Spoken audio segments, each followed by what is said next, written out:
Bonjour, aujourd'hui une réflexion sur les 2 mois qui approchent, le mois de Tammuz et le mois de Av. On se rappelle en introduction que le 17 Tammuz rappelle, c'est un jour de jeûne, dans quelques jours, où ça rappelle la première brèche dans la ville de Jérusalem, qui donnera suite, 3 semaines plus tard, à la destruction des 2 temples. On a eu un premier temple qui a été détruit par les Babyloniens et le second en plus 70 qui a été détruit par les Romains. Donc il y a 3 semaines, quelque part de deuil, on n'écoute pas de musique, on n'achète pas de nouveaux habits, on mange des fruits nouveaux uniquement le Shabbat, on essaye de faire quelques restrictions pour se rappeler, à travers ces 2 jours de jeûne, 17 Tammuz et 9 Av, de la destruction des 2 temples. Le Bnei Issachar, l'un des commentaires chassidiques, enseigne que à chaque mois, on l'avait déjà expliqué dans notre vidéo, il y a une correspondance au niveau du corps humain, il y a une correspondance au niveau d'un des séroufim, d'une des combinaisons du nom de Dieu. Il y a une correspondance aussi au niveau d'un état d'être. Par exemple, Purim, c'est le rire. Pessah, c'est la parole, puisqu'on va parler, on va exprimer, on va lire la Haggadah, qui signifie le récit. Alors, quelle est la correspondance concernant le mois de Tammuz et de Av? Il explique et il dit, il cite en grande partie le Sefer HaYetzira, le livre de la création, à travers lequel on comprend comment le monde a été créé avec les lettres hébraïques et les combinaisons, et il cite aussi le Harizal. Il explique que le mois de Tammuz, sa correspondance, c'est la lettre Chet, et le mois de Av, sa correspondance, c'est la lettre Tet, ce qui forme le mot péché. Chet, Chatea, Yerushalayim. On va lire dans les keynotes, les lamentations du 9 Av, le jour de la destruction des 2 temples, le livre de Echa, des lamentations, écrit par le prophète Jérémie, où là-bas on explique que Jérusalem a fauté grandement. Mais la faute, dit le Bnei Issachar, selon son interprétation, elle est extérieure, elle n'est pas en Israël. Il a été entraîné par une faute extérieure. Donc, les lettres Chet et Tet n'apparaissent pas, dit le Rav, dans les 12 tribus. Vous pouvez vérifier, il n'y a pas la lettre Chet et Tet. Chez Reuven, Shimon, Gad, Asher, etc., il n'y a pas la lettre Chet et Tet qui forment le mot péché. Mais Chet, dans la Gemara, c'est une faute involontaire. Donc il explique que la faute, elle est quelque part extérieure à Israël, parce qu'il s'est laissé entraîner.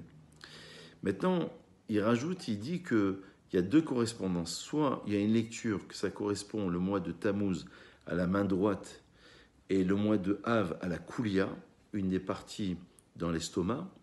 Soit ça correspond à l'œil droit, le mois de Tammuz, et à l'œil gauche, le mois de Av. C'est comme si il n'y avait plus de vision entre Israël et Akadosh Baruch Hu.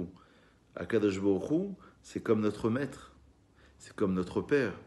C'est comme finalement la relation dans la Bible, on le voit très souvent, entre l'homme et sa femme, lorsqu'on n'arrive plus à se regarder, à échanger, à communiquer. Là, il y a comme une cassure qui se fait. Il faut réapprendre à voir.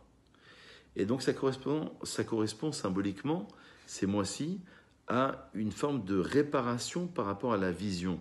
On se rappelle que le Rav, dans le Bnei Issachar, rappelle que le 29 Sivan, la veille du mois de Tammuz, les Meragalim sont partis, les explorateurs sont partis, et ils ont été entraînés par leurs yeux, d'un point de vue négatif, où ils vont condamner la terre d'Eretz Israël, ils vont dire on ne pourra pas la conquérir. Ça se passe autour de la vision. La correspondance au niveau des tribus, le mois de Tammuz correspond à Réhouven. Réhouven, c'est Reïa, la vision. Et Shimon, c'est le mois de Av.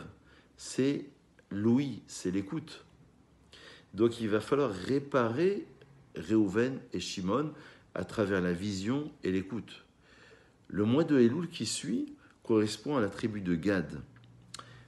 Il y a des mois qui sont donnés à Yaakov, comme Nissan, Iyar et Sivan, et des mois qui sont donnés à Esav, comme Tammuz, Av et Elul.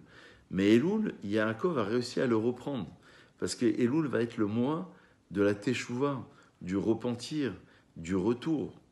Et c'est tout à fait intéressant de constater que ça correspond à une porte qui va être ouverte, justement. Donc on a Réhouven et Shimon qui correspondent à la lettre Resh et Shin, concernant les lettres hébraïques, parce que à chaque mot correspond une tribu, une des combinaisons et une des lettres. Ça forme Réhouven et Shimon, c'est Rash. Rash est celui qui est pauvre, littéralement, pendant le mois de Tammuz et de Av. Mais à partir du 15 Av, il commence à revenir. Et jusqu'au mois de Elul, où il y a la correspondance avec la lettre Tav, qui forme le mot Délet, comme si on ouvrait de nouveau la porte, pour que Yaakov puisse reprendre ce mois qui appartenait normalement à Esav, pour permettre à Israël de revenir, qu'est Dalim Orchashim Dafaknu Delatera. On va dire dans les Sechot, on est comme des pauvres, très pauvres, et on tape à la porte pour que toi, Dieu, tu puisses nous ouvrir cette porte. Ces occurrences, on peut les retrouver, pour conclure, on peut les retrouver dans le livre de Shir HaShirim, le Cantique des Cantiques, où il y a cette relation entre Dieu et les enfants d'Israël. D'Afaknoud et la Terra, nous tapons à la porte, et mon bien-aimé était déjà parti. Donc on essaye et on espère retrouver justement ce retour d'une vision, d'une ouïe, d'une écoute, pour retrouver cette relation profonde entre Dieu